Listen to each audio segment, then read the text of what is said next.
is not going to 1. Yeah, honestly, everything's up. Okay, section 3.6, solving systems using matrices.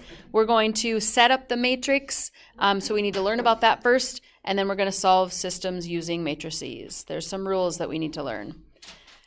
So a matrix is a rectangular array of numbers with the dimensions being the number of rows by the number of columns. So when they give you two numbers in a row, and they're two little small numbers like this,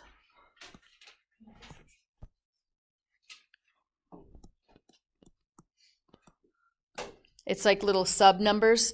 A sub 2, 3 means there are 2 rows and there are 3 columns. So the first number has to do with the rows, the second number has to do with the columns.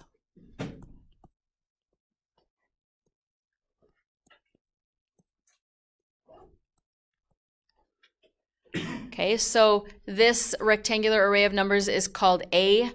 The members are 2, 4, 1, 6, 5, 3. And again, it's 2 rows, 3 columns, which would be A sub 2, 3. So the capital A is actually the title of the array of numbers. If it was a B, you'd put a B there and so on.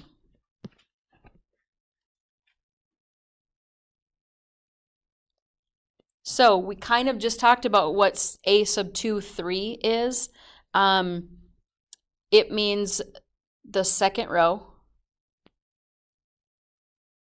That's kind of all connected. And the third column. Okay, so second row, third column, which would be what number? Second row, third column would be 8.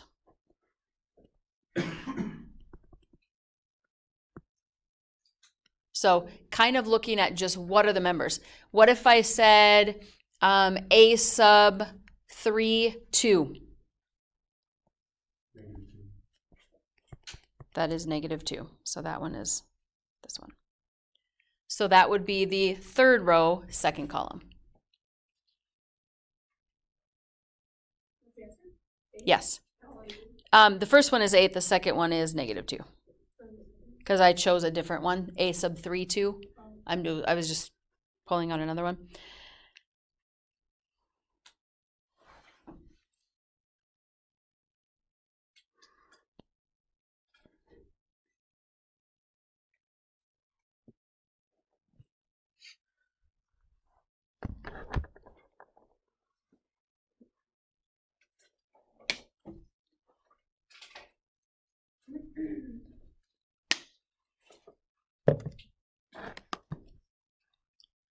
Okay. You can represent a system of equations efficiently with a matrix. Each matrix row represents an equation. The last matrix shows the constants to the right of the equal sign.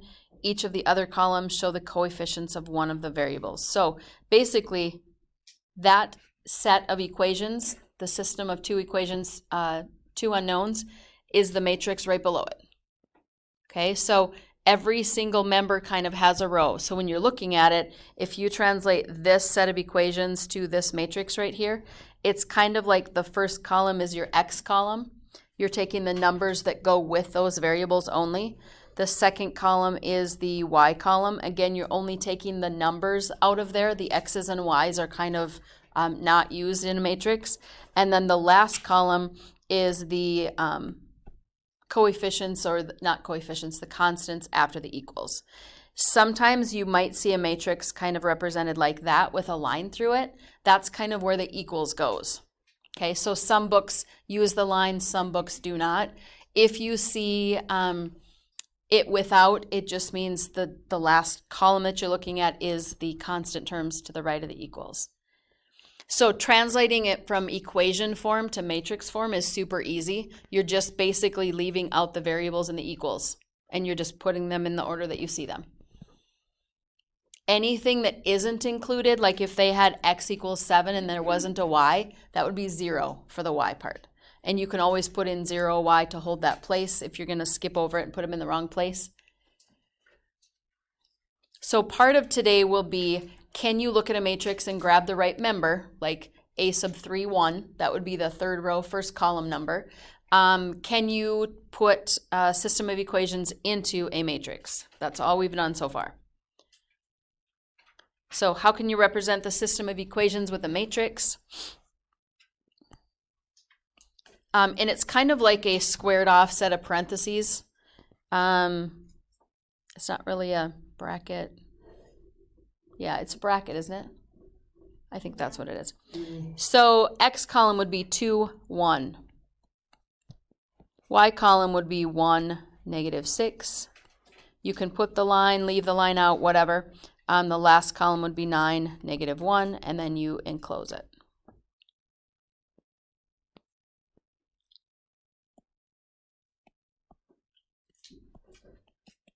I'm going to do one more just to show you that you don't need that vertical line there. Either one is fine. The book does not use the line.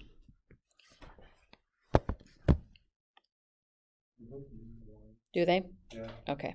Some books don't. I was thinking this was the one. Okay. Does it matter if you have 3 equations, 3 unknowns? Nope. So we can put this in matrix form as well. So what are my, when you're looking at them, the first one has all 3. The second one is missing something. What's it missing? The X on the Y side. The 0y. The third one is not even in the right form. So I'm going to rewrite these really quickly. The first one I'm leaving the same. I'll go back here in a second. The second one is missing the y, so I'm going to put a 0y in there so that everything kind of matches. The third one, though, isn't even really solved. All the variables aren't on the left. So don't just go 1, -5, 1 in that order. You have to make sure that they're in the right order. So I'm going to put it like this. 5x plus y equals 1. So I'm adding 5x to both sides. And then I need to put them in the right order. So 5x plus y plus 0z equals 1. You don't always necessarily have to write that system, but if you're one that needs to see everything, definitely write it so that everything is accounted for, and then you can put it into your matrix after that. So my X column would be 1, 1, 5. My Y column would be -3, 0, 1. And my Z column would be 1, 3, 0.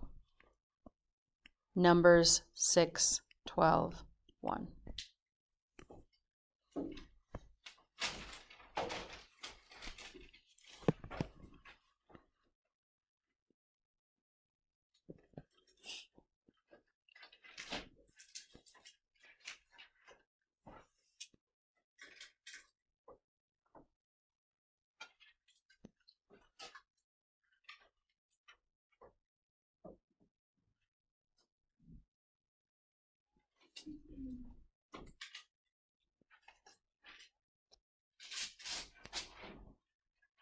Okay, so got it number 2. We have a couple of them. In the first one, do we have to rearrange anything? Nope, we can just write it directly below. My X column is what numbers? -4 and 3. Just take away the X's. The Y column is -2 and 1. Then we put our vertical line, and 7, -5 is correct. So that's probably one of the easier things that you've done this year, right? Just writing the things in an array of numbers. But when you look at B, we're missing some things. So I'm going to kind of just try to put the second one in there, but I do have to rewrite the third one. So what is the second equation missing? X. So I'm going to go 0x in that one. This one, though, I need to rewrite a little bit better. I'm going to write it underneath. 2x, and then I need to add the y to get to the other side.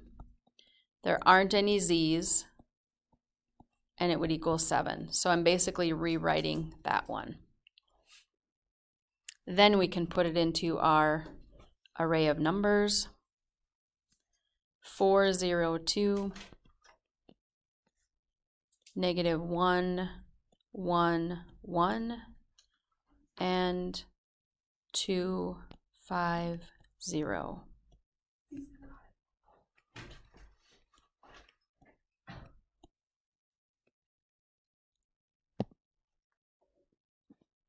Okay, is everybody seeing where we got those numbers?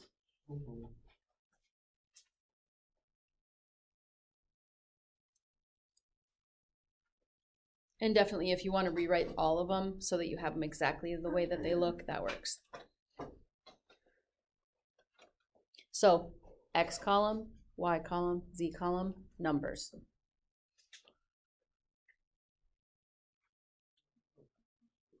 Now they're gonna do what? Can we go back to that Yep. for a second? Here, I will pause for a sec. So for problem 3, they're going to do the opposite. So now they're going to give us the matrix, and they want us to do the equations. So what would we do for the 5, 2, 7?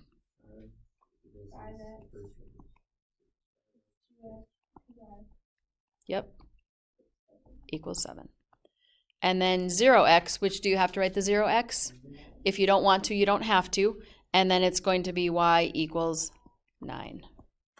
Okay, or this would be right also.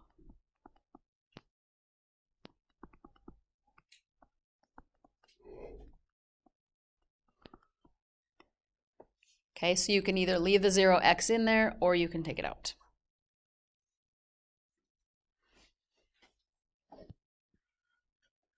Now, here's where it's going to start getting a little trickier. What? There's always a catch with algebra. There always is a catch. You have that correct. Okay, so these are the rules that you can use to solve matrices. So you might want to write them down. I'm going to give you some hints here and there that will make it hopefully a little bit easier too. So there are row operations that you can use. You can switch any 2 rows. So you can interchange, for instance, the second equation with the first one. Okay. And there's a point to that, and there's a reason why you want to do that, and I'll tell you in a little bit. You can multiply a row by a number. So think back to when you guys are doing elimination, and you're multiplying a whole row by 2 so that you can get those numbers the same. That's basically what this means. Okay, so we're still doing things that we used to do, except we don't have the variables in the equations anymore. They're just sitting there with the numbers. You can add any 2 rows together.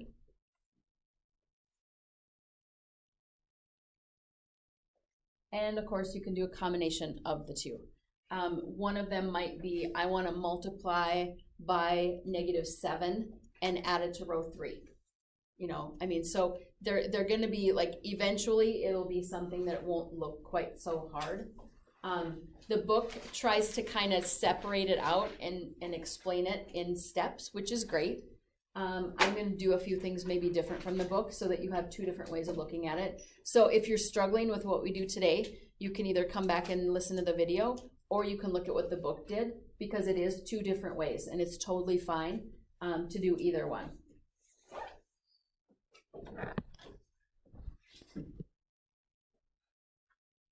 Okay, what we are looking to get, and they go right to what's the solution of the system. When you are solving a matrice or solving a system by matrices, the form that you want to end up in looks like this. Let's just go with 2 equations, 2 unknowns right away.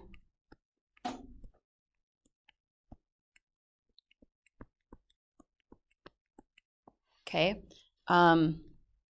Final form, I'm going to put that up there. So when we are done, we want our matrice to look like that. 1, 0 in the X column, 0, 1 in the Y column, and numbers on the far right. What that means is this. If this is the X column, wouldn't this one be X equals whatever number that is? And if this is the Y column, wouldn't Y equal whatever number that is? That's kind of why it has to look like this form. So when would you ever use switch any 2 rows? Maybe the second equation has a 1x with it, and the first equation has a -3x with it. You could very easily switch those 2, and you would already have your 1 in that first spot. Okay, So what we're looking at is how are these row operations useful? Switching two rows would be instead of multiplying and adding something together, which is a two-step thing, maybe you could just switch rows and get that number that you need. Okay, so that would be an instance that you use that. When you're thinking elimination, multiply a row by something and then add it to something else. That's kind of what elimination is, and it's kind of using 2 and 3 together. The order that you want to do these in, I'm going to put solve in this order.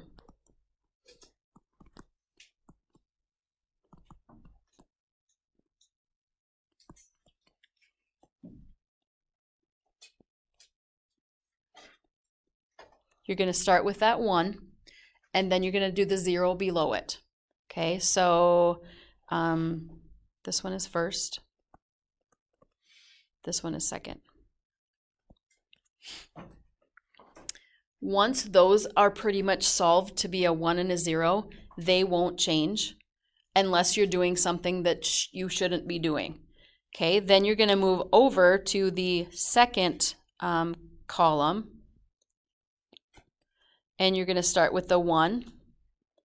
I'll say third since we're kind of first, second, third. And then this one would be fourth. The numbers are going to change every time, so the numbers are just going to be what they are. So I'm just going to leave those blank over there. Top left, work your way down the column, scoot over to the second column, work your way up. So it's always going to be 1, 0, and then 0, 1, or 1, 0. Okay, now let's try one. We'll try to take this kind of super slow. Okay. Let's see. Okay, I'm going to see how much room I have. All right, so the first thing we need to do is write this thing in matrix form. And I'm going to go down my page, and then I'll kind of go up. So my matrix looks like this. 1, 2, 4, 5. Negative 1, 4.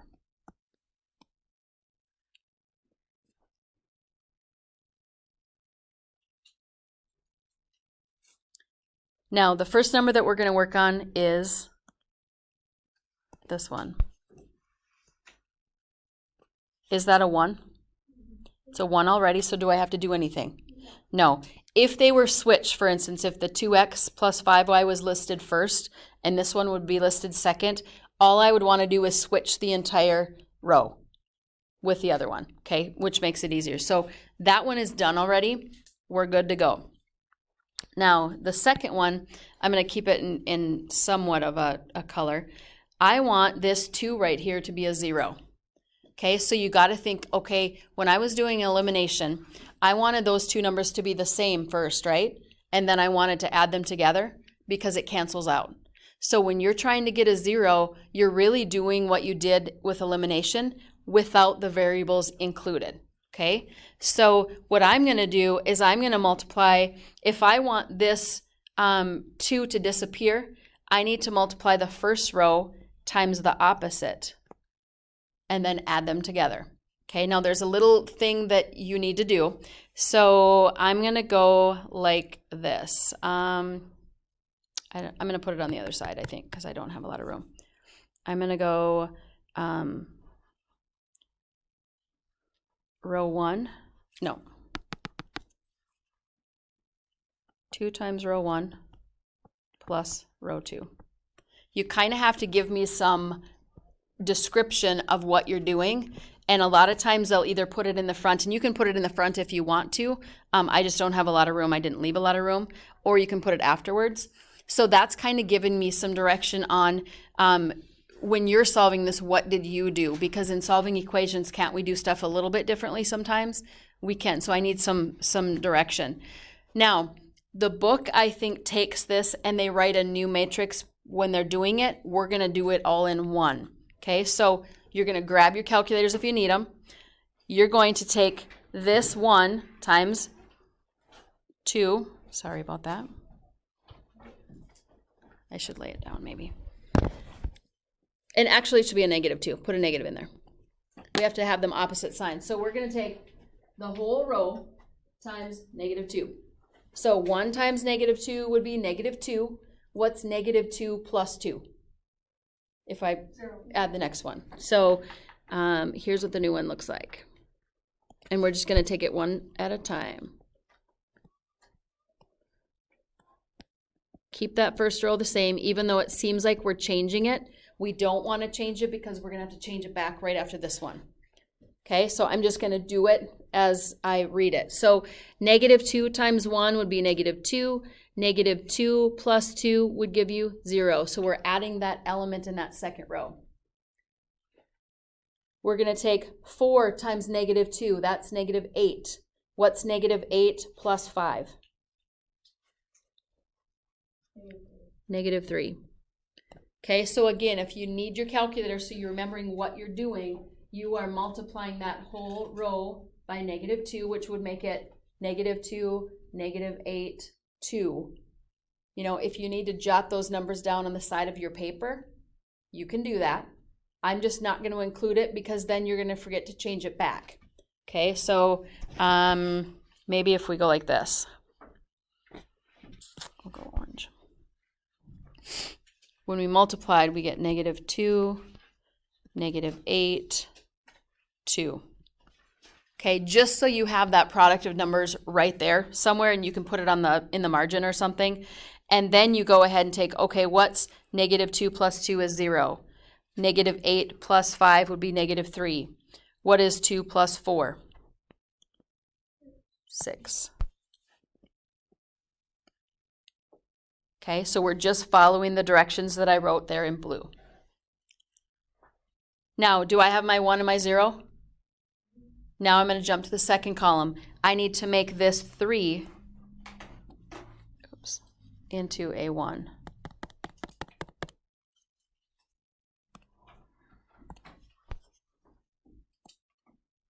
I need that to be a 1.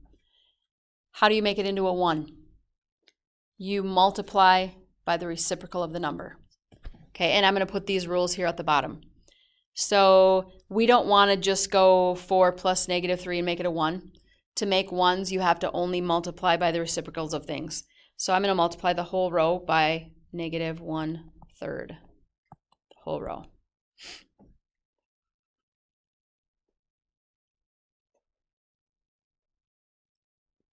And then here's what it looks like.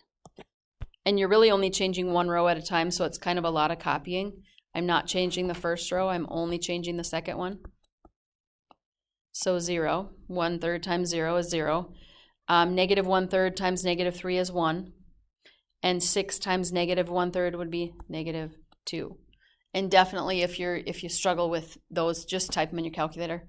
6 times -1/3 would be -2.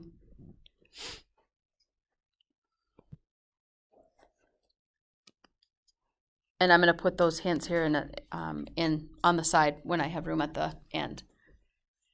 We have one more number that we have to take care of. So I have my diagonal row of 1s, and I need to work on the 4.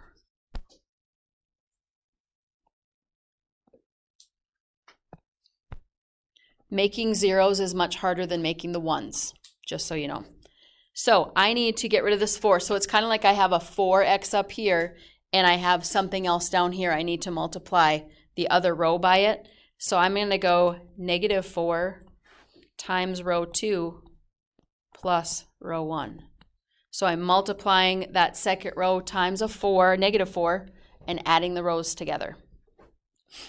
And we'll be done after this, so I'm just going to go straight across this time. If you choose to go across your paper to the right, please use arrows in between so I know, are you going this way or are you going this way? All right, so 0, 1, -2 is done. Now, when I'm multiplying, I'm going to jot those numbers down off to the side somewhere. If I multiply that whole row by -4, I get 0, -4, and 8.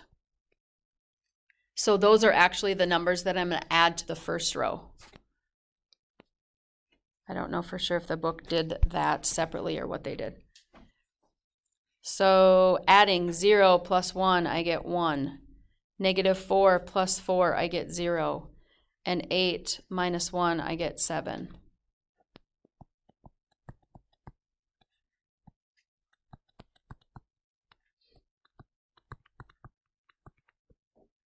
And my answer is 7, negative 2. And you could certainly check that if you wanted to. 7 minus 8 would be negative 1. That works. Now, you can do this for any number of equations, any number of variables. Okay? If it gets into the 3s and 4s and 5s, that takes a long time to do, because what you'd have to do is if you had 5 equations, you'd have to go 1 and make 4 different rows a 0. Then you'd have to go to the second column and make the second one a 1, everything else a 0. That would take an extreme amount of time. So what they lean toward is, oh, you guys all have calculators. You can actually do them on here in a much faster way. So when I said 4 and 5 equations, your guys' eyes bugged out like, oh my gosh, I hope we don't have to do that. You guys won't have to do that. So if they get into the 3 equations, 3 unknowns, that even takes a while. Matrices are not my favorite thing. I just feel like if you can do them on paper with the letters, what's the big deal? So most of the time, if you get into something more than that, you either have a computer that's going to do it for you or a calculator that's going to do it for you. So that wouldn't be a worry. Like if you did some sort of job that you had to solve that many equations at a time, you'd have some sort of software or calculator that would help you out. Okay, because sitting there doing these by hand at a job would be pointless. Okay, so we're going to do another one, I think, right here. I'm going to give you some tips on the side first and maybe more toward the bottom. I'll put them down here so that I have room. I'm going to give you a tip. How do you get a 0? How do you get a 1? Because that's basically your main goal on the whole thing. So to get a 0,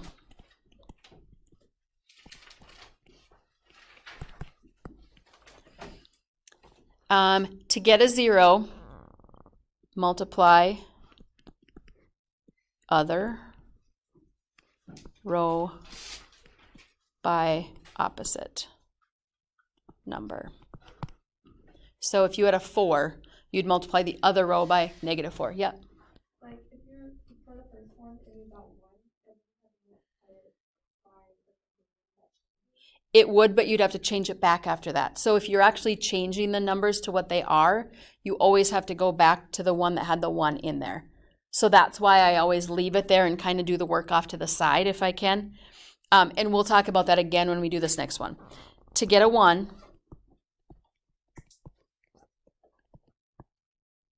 multiply by the reciprocal.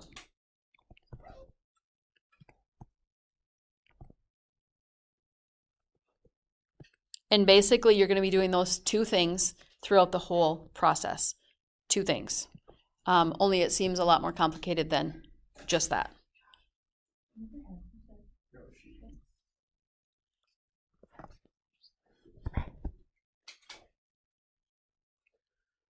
To get a 1, if you ever add 2 rows together, it will throw the whole thing off. Because really you can do these things in different orders, but if you do them in different orders, then it changes everything and then you might have to do it again. So this is like the easiest format that we can get so that you don't have to do it multiple times. All right, so let's try one more. So we'll write the matrix C first, and obviously there's no 1, so we can't do much with that. Here, I'll leave room this time so I can do my directions. So 9 and 3, negative 2 and 7, 5 and 17. Not very nice numbers there.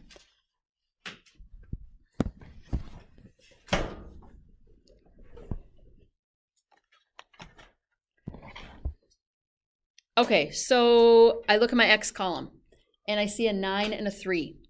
Neither one of them is a 1. So I need to somehow get them to be a 1. What was the rule for 1 again? Multiply by the reciprocal. So if I look at it, I could either multiply by 1/9 or I could multiply by 1/3 and switch the rows. Either way, I'm going to have fractions on this one, aren't I? And sometimes you have fractions within the matrices, but at the end you don't. So don't freak out about fractions right away. So I'm going to multiply the first one by 1/9 just because it's not going to really matter. And if you just have a number sitting in the front, I know you're multiplying that by row 1. If you're doing multiple things, then you need a little bit better set of directions. Okay, so 1/9 times 9 gives me what? 1. 1/9 times -2 would be -2/9. And here's where it looks a little bit uglier because we have fractions. 1/9 times 5 would be 5/9. The other row stays exactly what it was. So you're only changing one row at a time.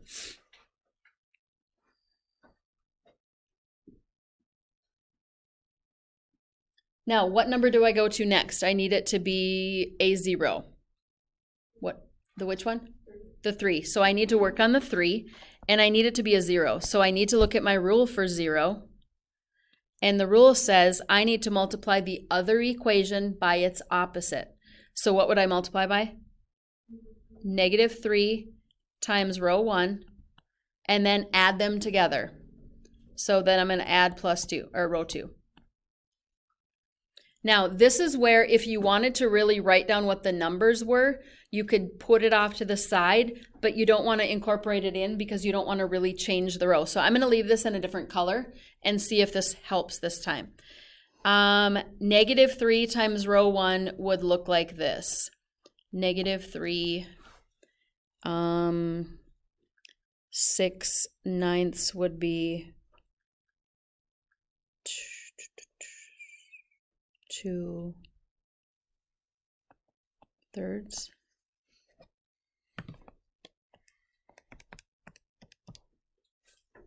And then -3 times 5/9 would be -15/9, which is -5/3.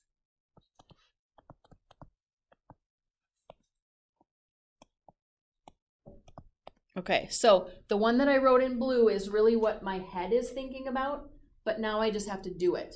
So the only part I haven't done is to add it to row 2. So I'm going to add them right like they are. I'm going to add these together, and I'm going to put it in this row. And that's the hard part. So if you change everything, you kind of lose the row that you wanted to change, and it's hard to remember where to put it. Okay, so you're putting it where that 3 belongs. So it looks like this once we add them together.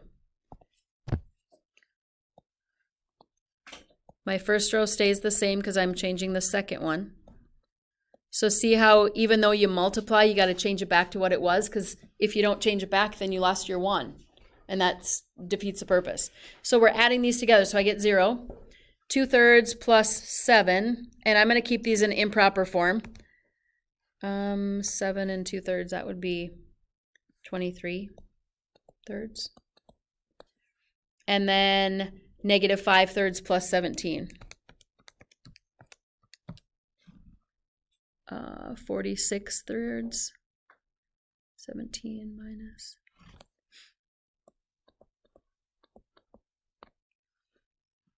Again, ugly numbers. So when you multiply a row by something, don't really change it like forever, because you have to change it back so that you don't lose your 1 and 0. Now we're done with our first column. Where do we go now? Second column. Which number do we start with? Got to do the 1 first. So we're going to work on this 1. This one needs to be a 1. How do we make it a 1? Reciprocal. So we're going to multiply this one by 3/23. If you don't have anything else with it, you're just multiplying, and that's totally fine to write it like that. Okay, so my first row stays the same. I'm only changing one row at a time. It's a lot of recopying stuff. If I multiply, 0 times anything is still 0. 23/3 times 3/23 gives me my 1. 3/23 times 46/3 gives me 2. So even though it looked ugly in the middle, it actually disappears eventually. So what is my y value right now? 2. This right here tells me that y equals 2 already. So I'm half done. I have to do one more thing. How do we make a 0? Opposite number and add them together. So did you like when I put the numbers off to the side in blue so you could see them? If you did, do that. If you don't need it, don't do it. I don't need it when I'm doing it, but I've done them way more times than like the last 10 minutes that you guys have seen them. So we're going to multiply the second equation times 2/9, and then we're going to add it to row 1. Wait. Okay, we can do it like that. So I'm going to write off to the side what is my 2/9 numbers when I multiply that through.